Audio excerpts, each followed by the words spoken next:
ස්විස්ටර්ලන්ත දේශ සීමාව ළඟ තියෙන හරි ලස්සන නගරයක්. ඉතාලිය යනවා නම් කොහොම යන්න ඕන කියලා ඉතාලියේ ඉන්න අය කියන්නේ.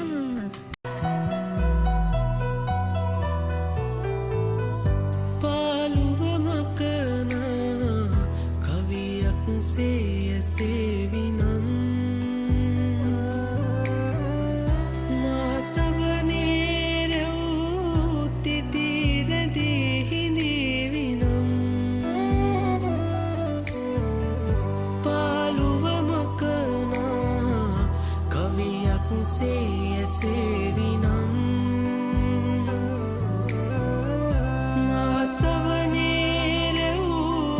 Titi